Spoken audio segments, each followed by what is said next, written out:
Shout out. Give me what you got. Community, Jesus.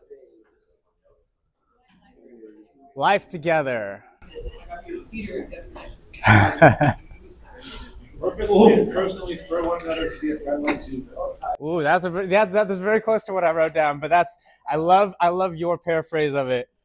But yeah, what I have kind of put together, and which really is an amalgamation of what you guys all just said, to purposefully and personally challenge one another to live like Jesus, right? This is possible for anyone who comes to Core, right? And this is not about, we have this secret axiom that says, if you aim for community, you'll sometimes get it.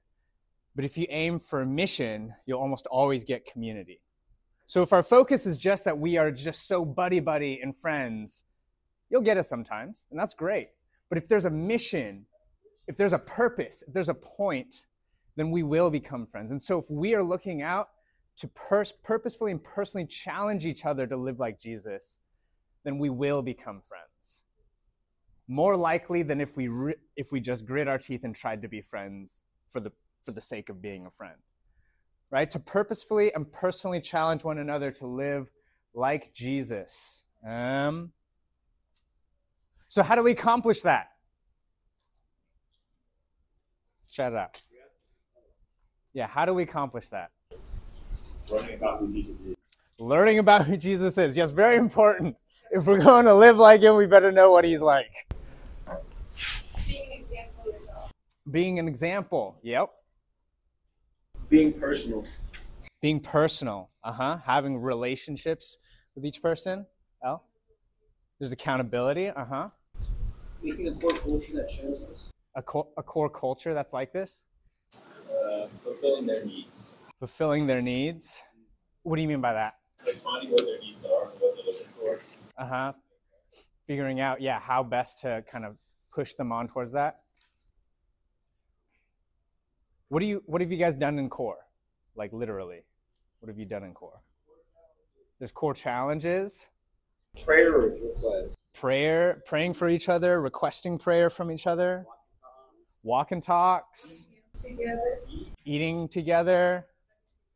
Studying scripture together. Highs and lows. Highs and lows. Yeah, there's a lot of things that we do. And those are all things to get to this, right? We don't do those things for the sake of doing highs and lows, right? We don't have a discussion for the point of Core is not to have a good discussion, right? At the end of Core, we're like, dang, we said some good words. We felt good. We did it, guys. Great. It's like, no, this is the point, right? And all of those things are the means to this end, right? So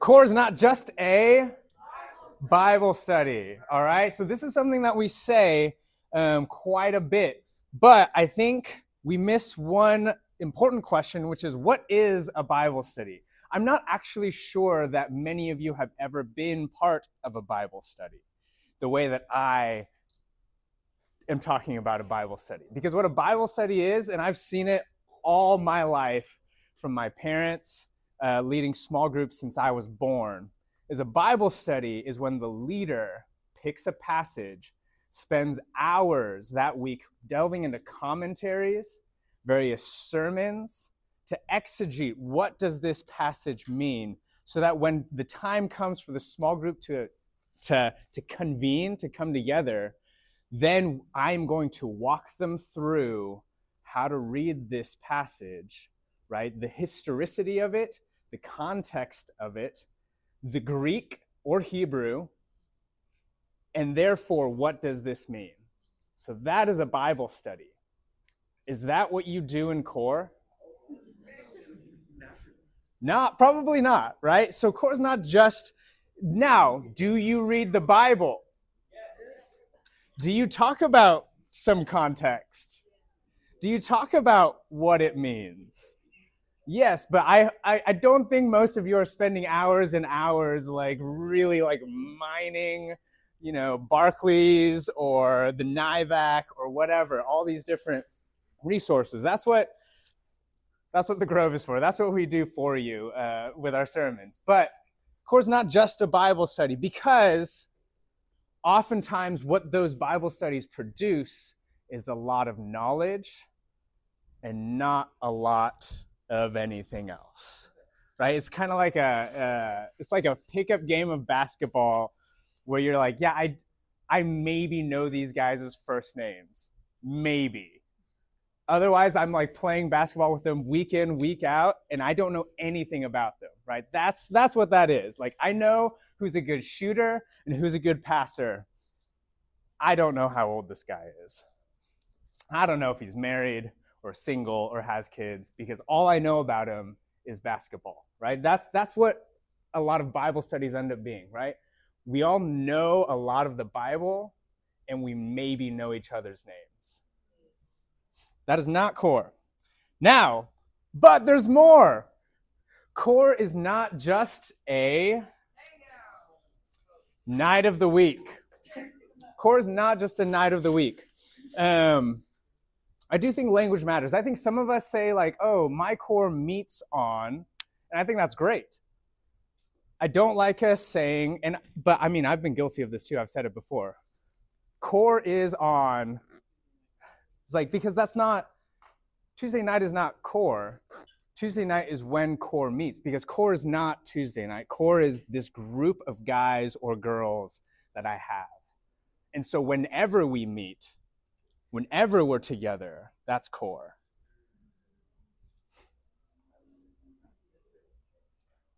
And there's more. Wait, what is this one? Okay. Core is not just a focus thing. All right? Now, core may be what Focus calls it. I mean, many churches will call it small group or life group, community group.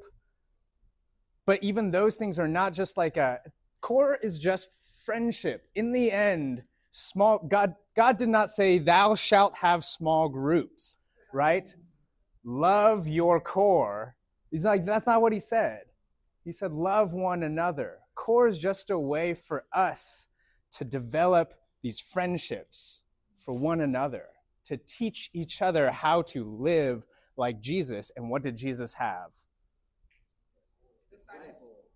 Well, in the end, he says, I no longer call you servants, I call you my friends.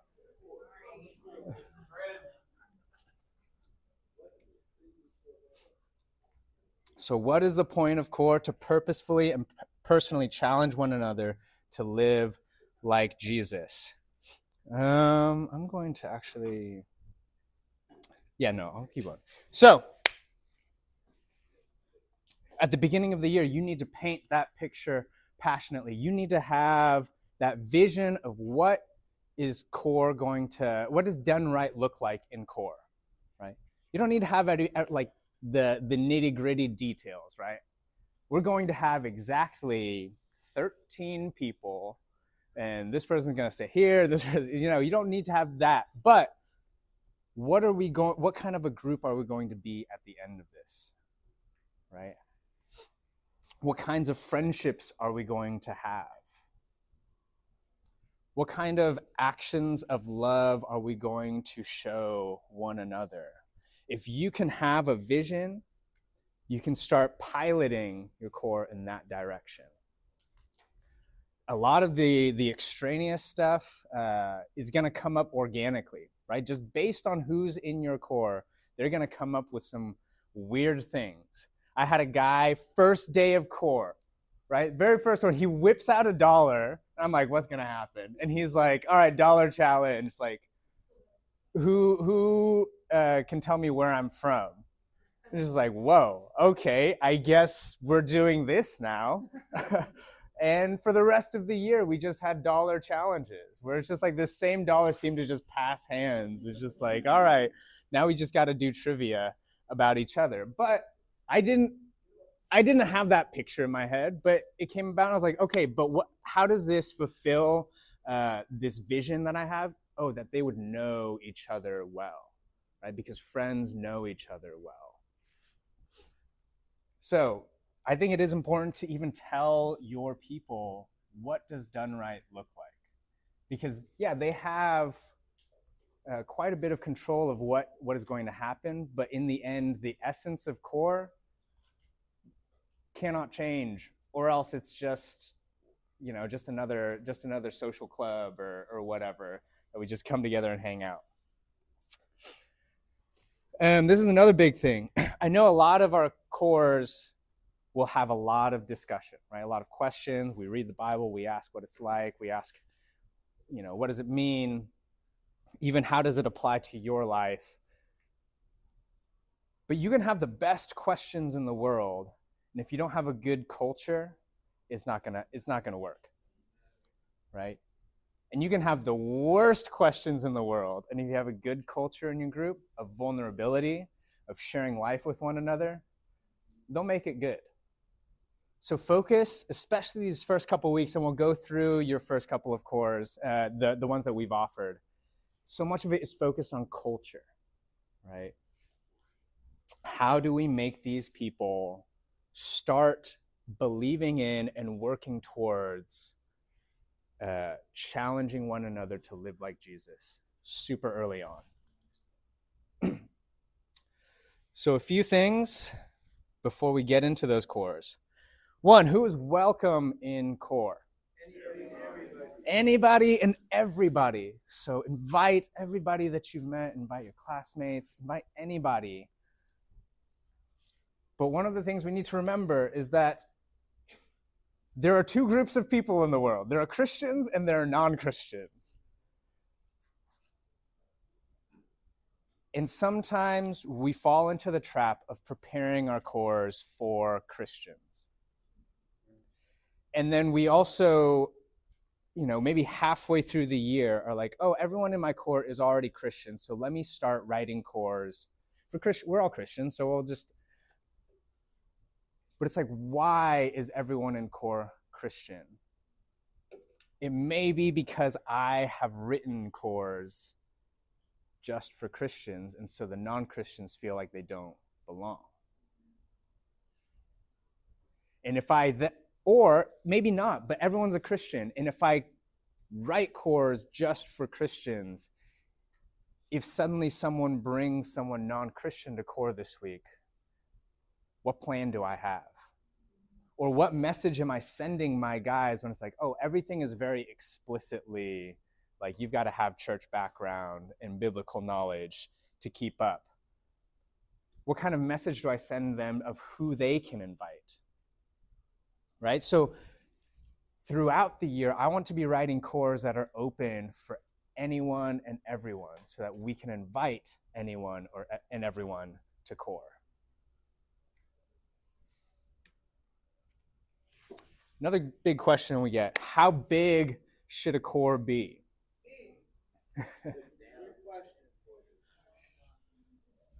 And the answer is, as long as there's always room for one more. All right, if you have a 50-person core, there should be room for one more. All right, if you have a 5-person core, that's a fine number, as long as there's room for one more. All right? We, as humans, don't like change. And so especially when we've created this fun group, these deeper friendships, we are tempted to just keep it that way. We don't want to mess with it.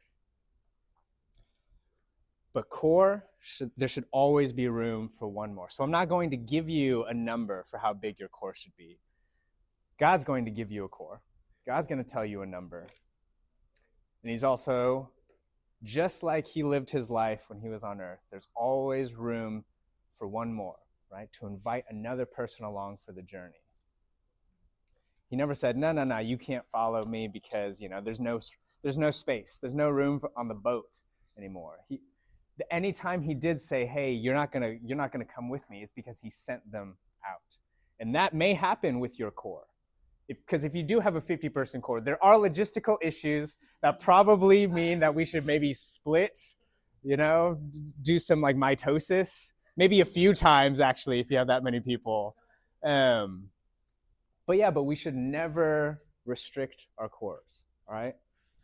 And that is, I think, the end of that PowerPoint. So,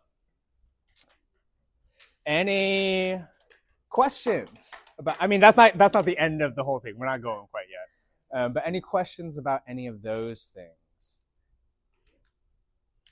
All right, I'm amazing. Oh, one more.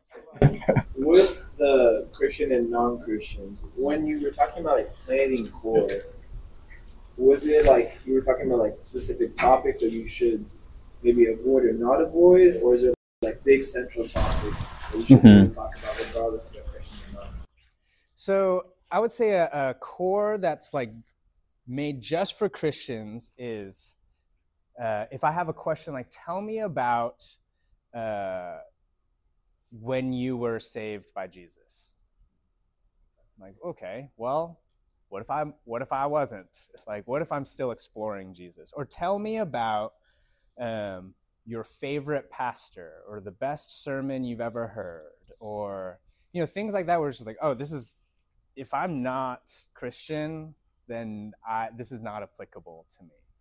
Versus like, tell me one thing that really stands out to you about Jesus. Non-Christian can answer that, especially if they've been in core. Like, hopefully they've learned something about Jesus while they've been in your core, right? Or tell me about your experience with church or your impressions of Christian church. Those questions open it up to, oh, I belong here even if I'm not a churched person, a Christian person. I don't think there are like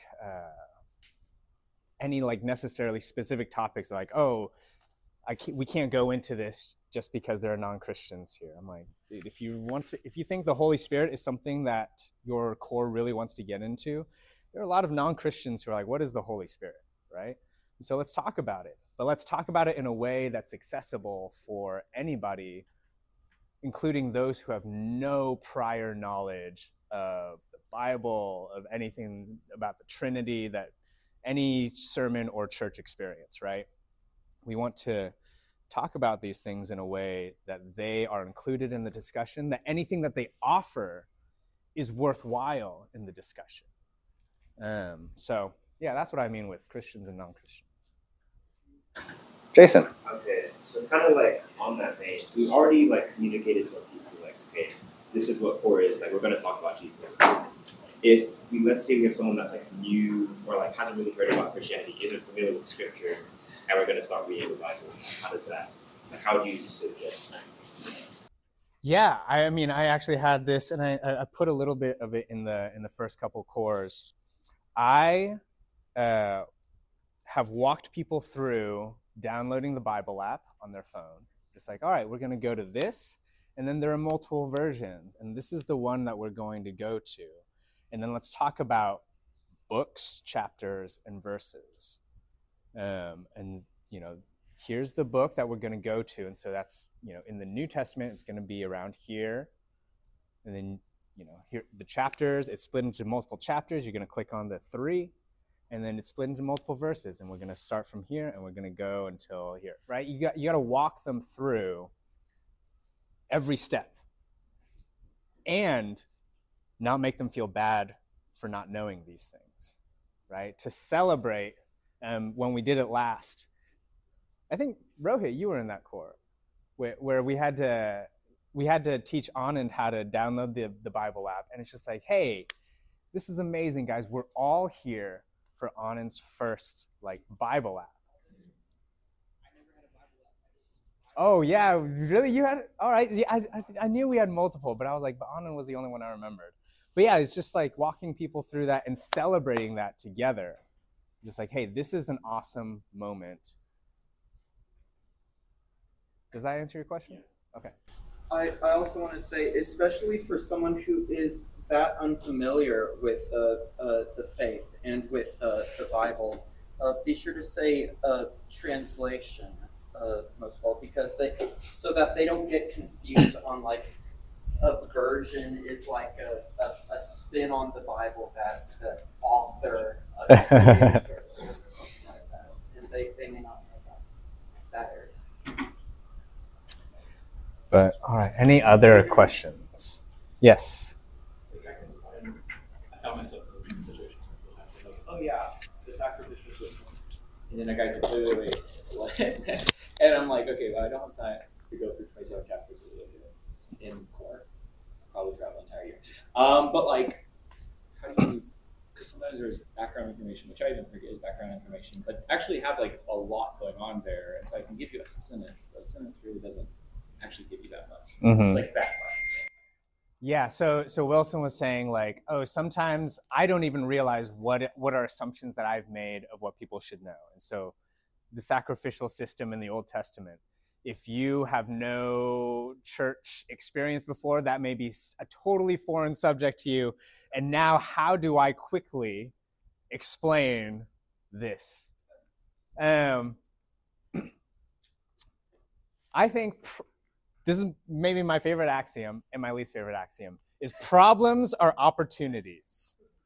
Problems are opportunities. And so if it was me in that case, I would try to give a quick explanation, then say, but there's a whole lot more that I would love to talk about. Let's get a one-on-one this week and talk about it, right? Now this problem that came because of my, inept assumptions has turned into an opportunity that like, hey, let's get together and build a deeper relationship out of this. Because yeah, that's gonna happen. So good question.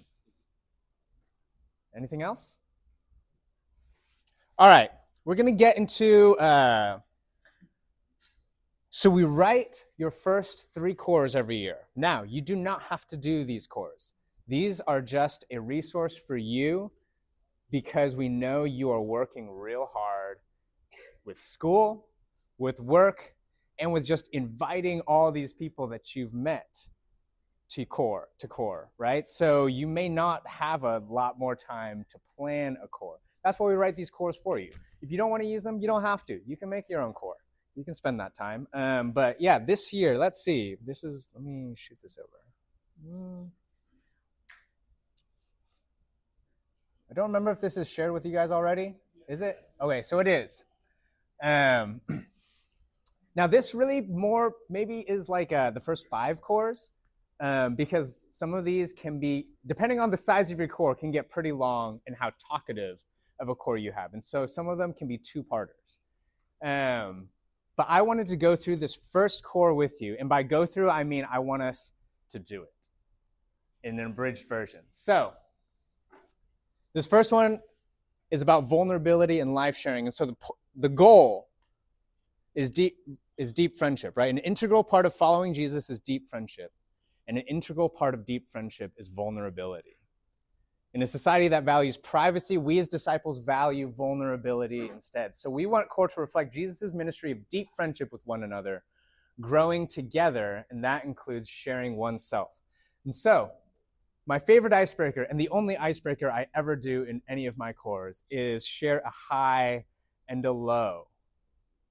All right, so in groups of 4, I want you, 3 or 4, I want you to just share a high and a low from your week this week. Go.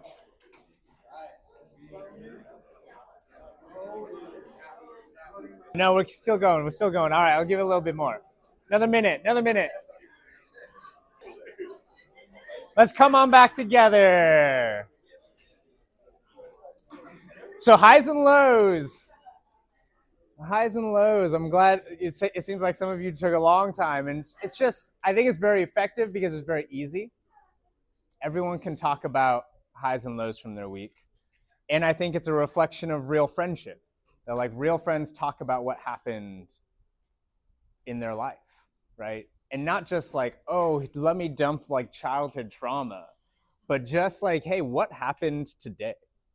Right? What was good? What was bad? And even if my good was like, yeah, the good thing was I had a really good lunch. Like, cool. I'm glad you told me that. Like, it's mundane things like that that can even be the difference between a good friend and a great friend. That I'm like, yeah, oh, I'm the guy you tell when you had a great lunch, and I'm like, dude, that's awesome. Like, that's not too boring for me to know about you. So I love highs and lows. But yeah, thank you guys for coming to Core, guys. I'm so glad you're here. This is the time and the place we're gonna have Core every week. I know some of you have been in Core before, some of you haven't. but I think you've made an awesome choice by being here. This place, I think a lot of us have friends who we hang out with, who we might study with, but I think in this culture, a lot of us are in short supply of friends that we can really lean on and be deep with, who we can tell the real stuff about. And that's what I want us to be here in Core, is that we can be those types of friends to each other, right? Whether you're a Christian or not a Christian, I think Jesus has a lot to say about this. And I think he is a really good example of what that is. And so I think if that's something you are down for, then keep coming back. We would love to see you here. We would love to be brothers or sisters together like that. So, if you've got a Bible app or you've got a Bible, I do want to go into the Bible real quick. John 13, 34, and 35. If you don't have a Bible app, I can definitely walk you through that with you. You go to the App Store, you search up Bible, the Bible.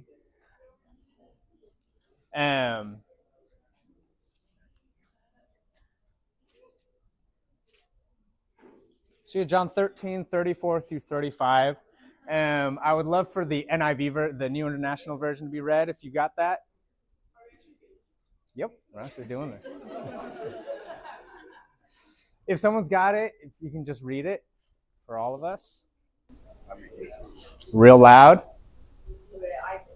All right. A new commandment I give you, love one another. As I have loved you, so you must love one another. By this, everyone will know that you are my disciples if you love one another. All right, so this is a quote in the Bible. Who's talking? Jesus is talking. All right, and so what seems to be the most important thing he's concerned about here? To love one another. And I think that's what Core is all about, that we love one another in the same way that Jesus loved us. And so I think that's going to be, what we're going to be about for the rest of the year. So on that note, I do have this video that I want us to watch that talks a little bit about vulnerability. I think it's a way that we can love one another that the culture, our society doesn't really encourage us to do. And so, sit back, relax. We're going to watch this together.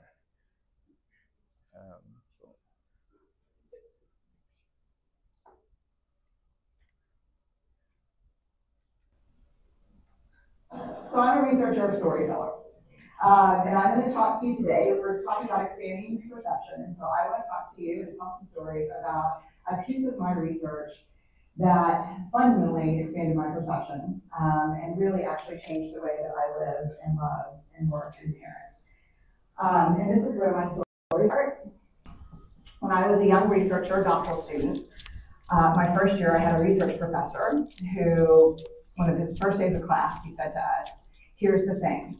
If you cannot measure it, it does not exist." And I thought he was just sweet talking to me. I was like, "Yeah, really?" And he's like, "Absolutely." So you have to understand that I have a bachelor's in social work, a master's in social work, and I'm getting my PhD in social work. So my entire academic career was surrounded by people who kind of believed in the life's messy, love it, and I'm more of the life's messy, clean it up, organize it, and put it into a bento box. And so to think that I had found my way, to found a career that takes me, really one of the big sayings in social work is lean into the discomfort of the work. And I'm like, knock discomfort upside the head and move it over and get all A's. That was my mantra. So I was very excited about this. And so I thought, you know what? This is the career for me because I am interested in some messy topics, but I want to be able to make them not messy. I want to understand them. I want to hack into these things that I know are important and lay the code out for everyone to see.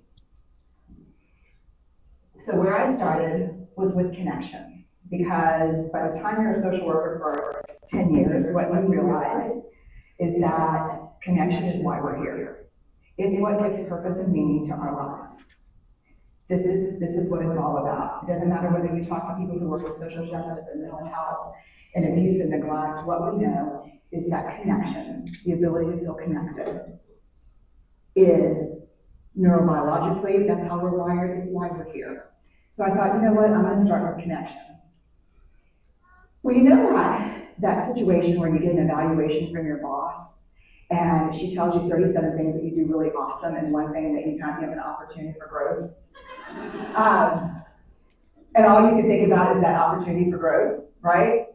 Well, apparently this is the way my work went as well, because when you ask people about love, they tell you about heartbreak. When you ask people about belonging, they'll tell you the most excruciating experiences of being excluded. And when you ask people about connection, the stories they told me were about disconnection.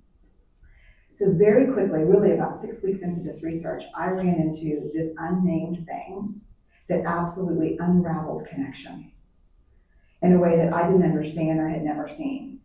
And so I pulled back out of the research and thought, I need to figure out what this is. And it turned out to be shame. It turned out that, and shame is really easily understood as the fear of disconnection. Is there something about me that if other people know it or see it, that I won't be worthy of connection?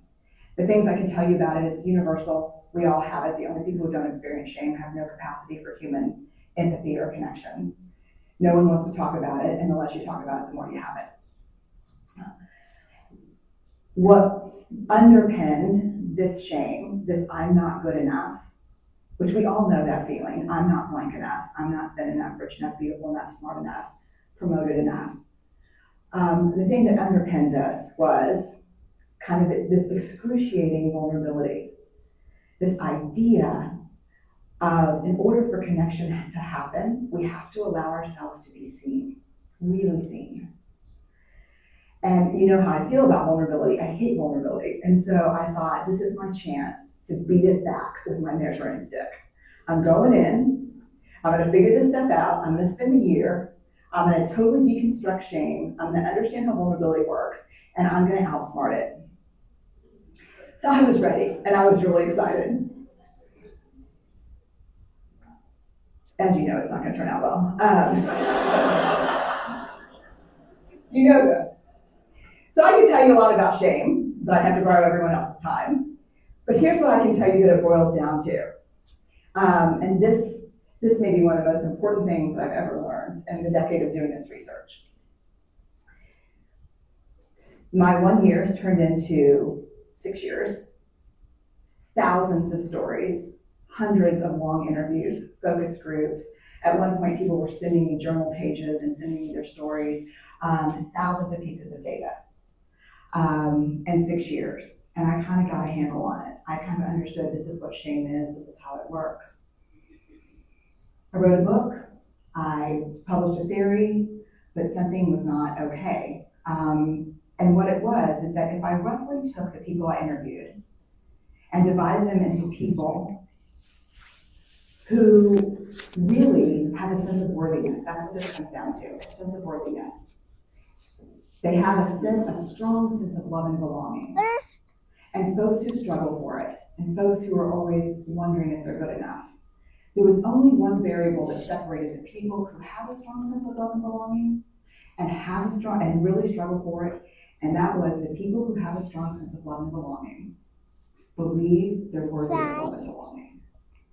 That's it. They believe they're worthy. And to me, the hard part of the one thing that keeps us out of connection is our fear that we're not worthy of connection, was something that personally and professionally I felt like I needed to understand better. So what I did is I took all of the interviews where I saw worthiness, where I saw people living that way, and just looked at those.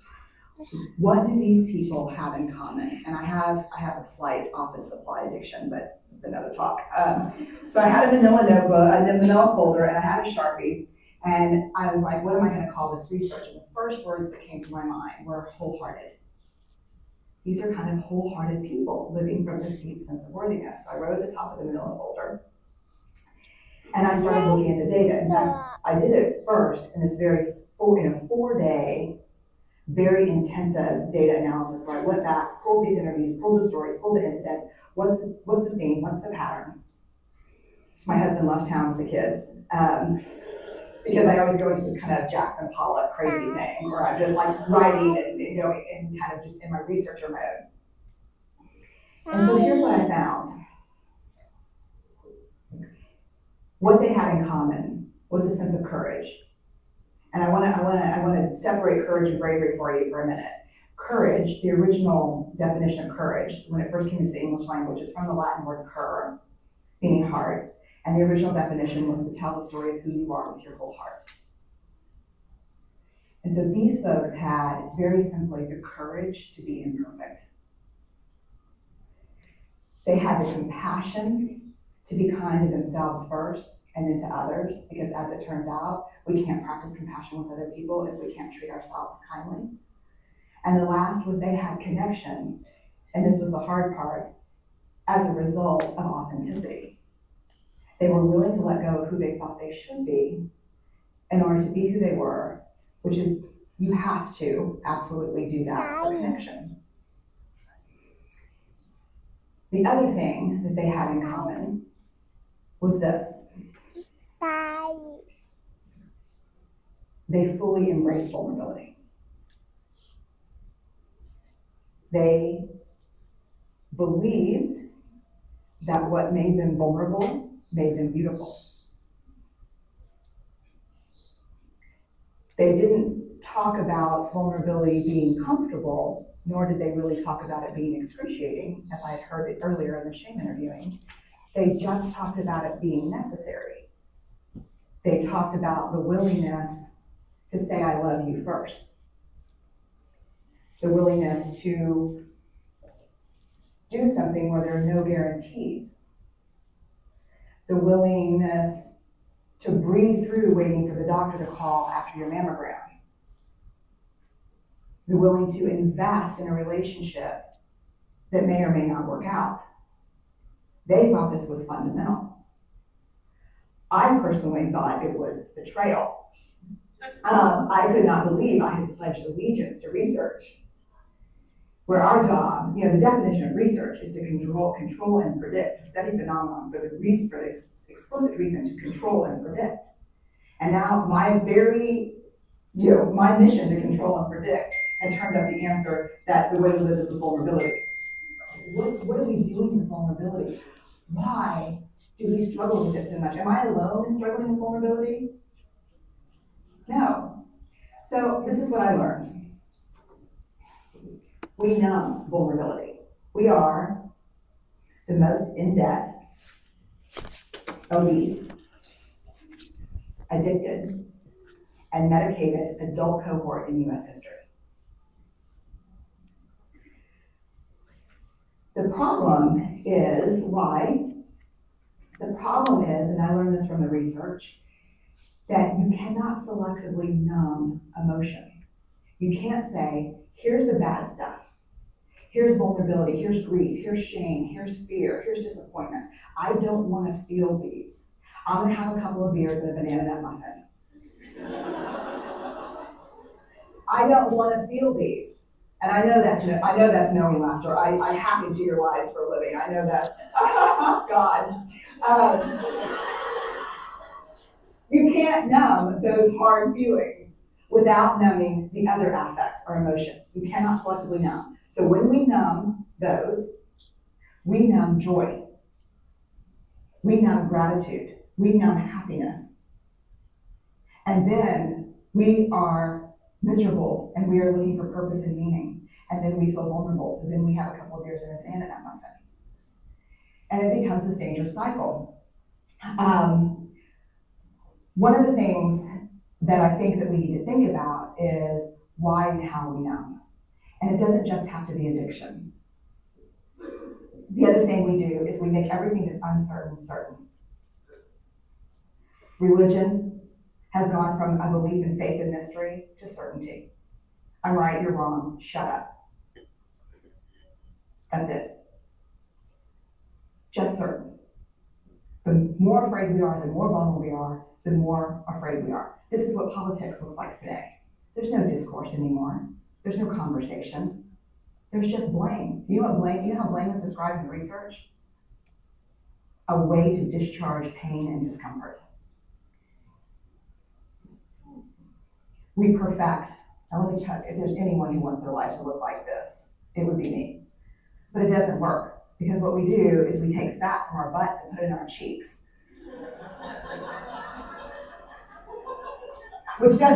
Which just, I hope in 100 years people will look back and go, wow. And we perfect, most dangerously, our children. Let me tell you what we think about. Let me think very quickly about children. They're hardwired for struggle when they get here. When you hold those perfect little babies in your hand, our job is not to say, look at them, look at her, she's perfect. My job is just to keep her perfect, make sure she makes the tennis team by 5th grade and Yale by 7th grade. Our job, that's not our job. Our job is to look and say, you know what? You're imperfect and you're wired for struggle, but you are worthy of love and belonging. That's our job. Show me a generation of kids raised like that, and we'll end the problems I think that we see today. We pretend that what we do doesn't have an effect on people. We do that in our personal lives. We do that corporate, whether it's a bailout, an oil spill, a recall. We pretend like what we're doing doesn't have a huge impact on other people. You know, I would say to companies, this is not our first rodeo, people. We just need you to be authentic and real and say, we're sorry, we'll fix it. But there's another way, and I'll leave you with this. This is what I have found. To let ourselves be seen, deeply seen, vulnerably seen. To love with our whole hearts, even though there's no guarantee. And that's really hard. I can tell you as a parent, that's excruciatingly difficult. To practice gratitude and joy in those moments of kind of terror when we're wondering, can I love you this much? Can I believe in this as passionately? Can I be this fierce about this? Just to be able to stop and instead of catastrophizing what might happen, to say, I'm just so grateful. Because to feel this vulnerable means I'm alive.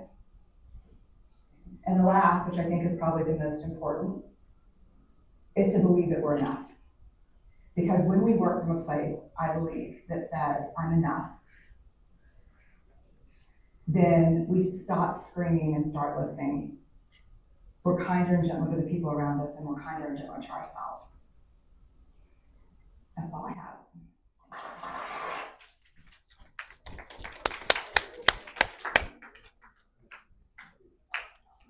So what were some things that stood out to you? Belonging. What was that? Belonging. Belonging? What about belonging? Like believing that you belong. Believing that you belong. Yeah, that's what we all want to feel, want to believe, is that we belong. Having the courage to be vulnerable. Yeah, having the courage to be vulnerable. Act as like an innate human desire, not just like something Christians should do. Yeah, it's an innate human desire, not just something Christians should do. But we want to feel connected. I think the idea of like her saying you can't numb just your feeling or like your like sadness, but also the joy, the gratitude, all that. I think it's something. Yeah, you can't numb just the bad things. You either numb everything or you experience it all. Tree? I love how it's not about control, but to let go and to have this. The only control you have is in how you react, and to have the sense of worthiness and just handle it. Mm-hmm. Yeah, to let go of control, right? That I don't need to present myself as the way that I think I should be, but rather as the way that I am, and believe that the way that I am still is worthy of affection and belonging. All right, thank you guys so much for responding with those things. Now I want you, with that in mind, if everyone can come up and get a piece of paper. You guys have pens, but here are also some markers. I want us to draw our life story. And I want us to include 4 things. one high, one low, any spiritual background, and what was the last thing I had? I think major transitions.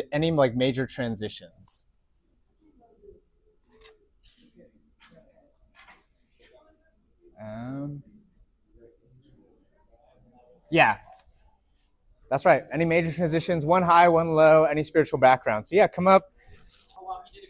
So in groups, in pairs or threes. Share your life story as much as you've got on there. But here's the thing. You have 6 minutes as a group to do it. All right, so that means either 3 minute, or 2, 2, 2, depending on how big your group is. So go. You got through at least some of your life story. But I mean, yeah, we're not actually doing core here, but that's just a taste of what it can be like. Yeah, my goal is not to know like someone's every detail of their entire life, right? There's not enough time in one core for one person to share all of that. But I do want to know some major points, and I want them to take that next step of vulnerability, to share something that they may not have otherwise chosen to share if we had not talked about it before, right? The last year I did this, 3 of my guys shared that their best friend had died in high school. I'm like, I've not had one in my core ever, and now I have 3, and they all are here together. And so it's a neat opportunity for people to connect and to share those parts of themselves. Now, it's very likely, if you have a lot of people in your core, that even if you limit them, you're not going to be able to get through everyone.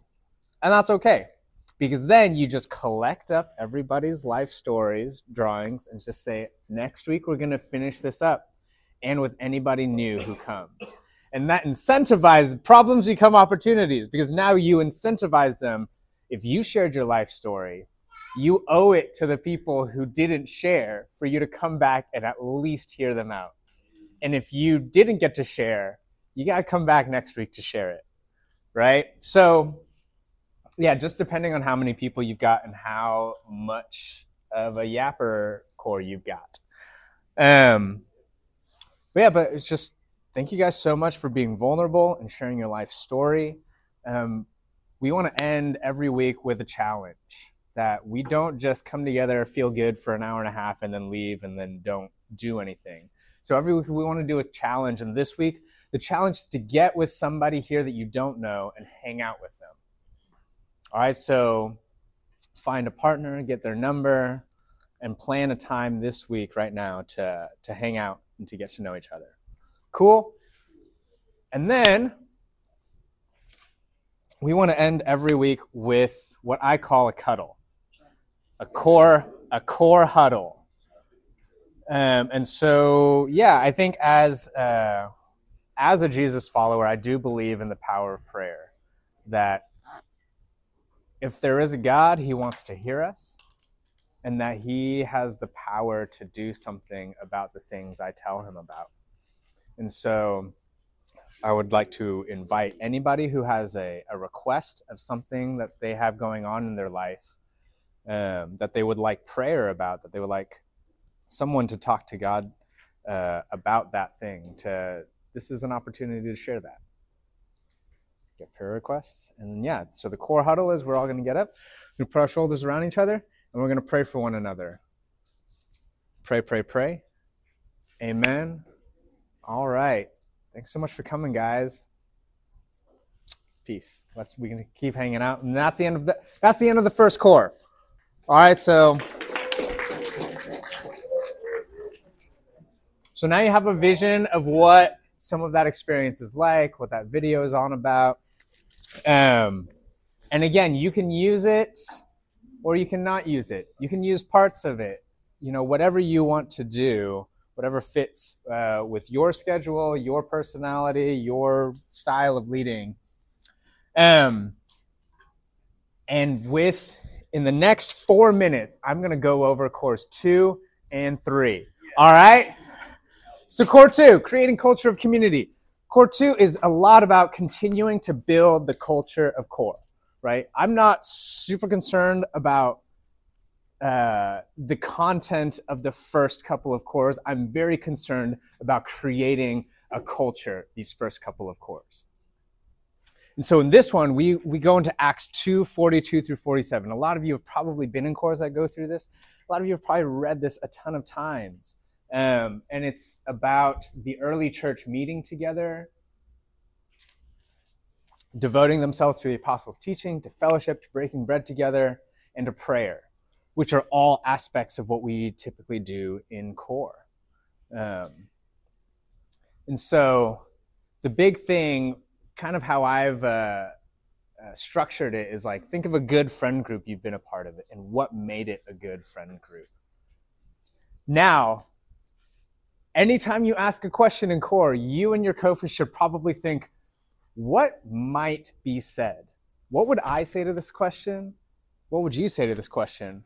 What are some crazy things someone might say to this question?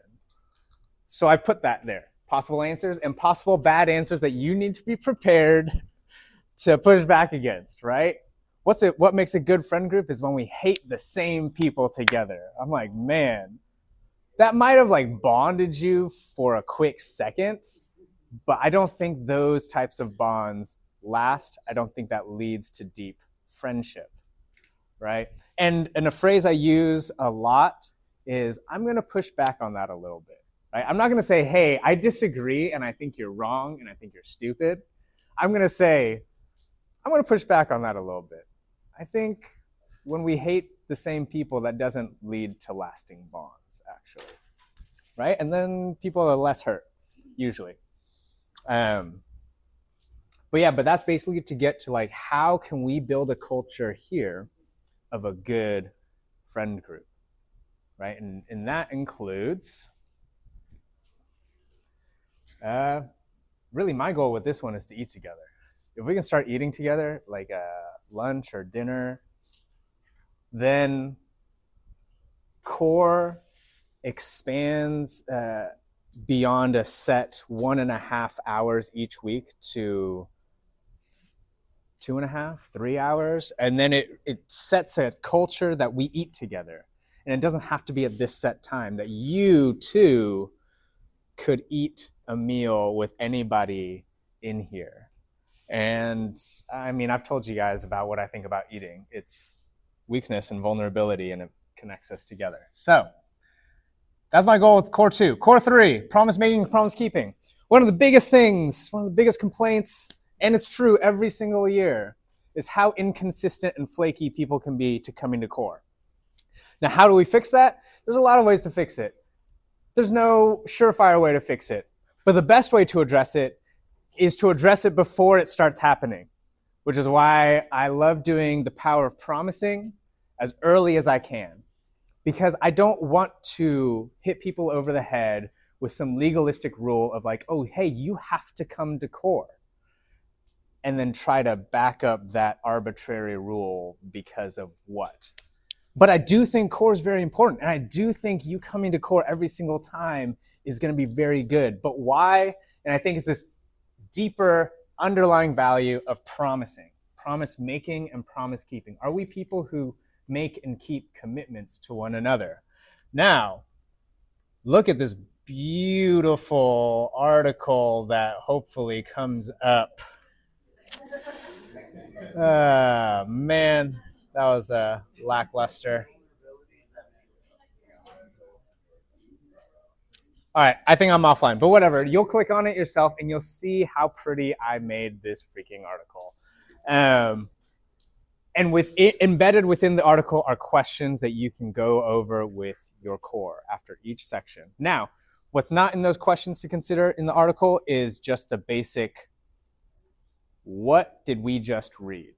And I would suggest that you put that anytime after each section of like, hey, let's just get on the same page and summarize what we just read so we all understand it. Because people will read things and pretend they understood it because they don't want to look stupid, right? And instead, I can be the one who looks stupid and just asks the question of like, hey, there was this word. Can someone explain to me what that means? Even if I already know what it means, I can ask that because I figure somebody in this core probably doesn't know what it means and they might be afraid to say it, right? But, yeah.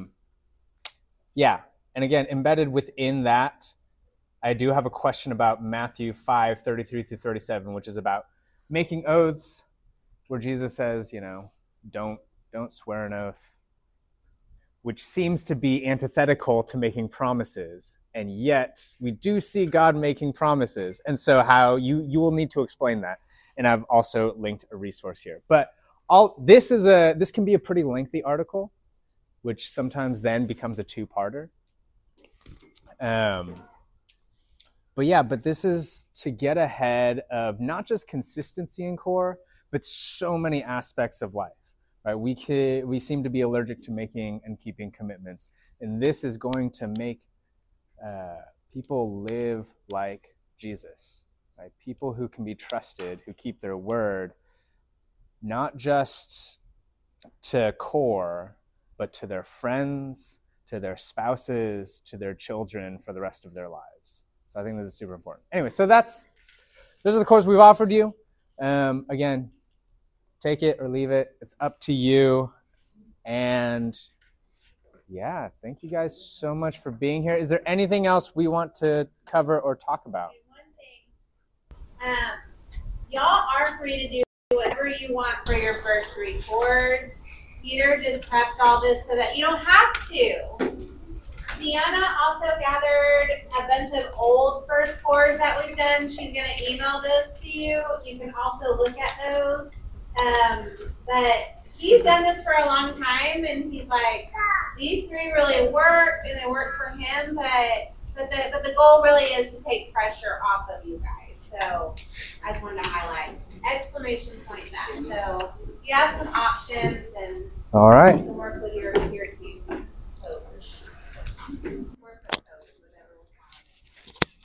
Well, anything else? All right, let me pray, and we're going to end there. God, I thank you so much for this team of leaders, for their heart for you, and for the students on this campus. I thank you so much for their boldness, their courage, that I've seen so many of them overcome their fears and anxieties this past week. I pray that you continue to bolster their spirits, that throughout this year, as we encounter things that we're uncomfortable with, unfamiliar with, people that we don't gel with very well, that you would continue to strengthen us to love as you loved us, that we would be lights to this campus, that this campus would be transformed because of your light in our life, that our lives would reflect yours every single day. But we love you so much, but we know that our love is only a pale shadow of how much you love us. So, in Jesus' name I pray, amen.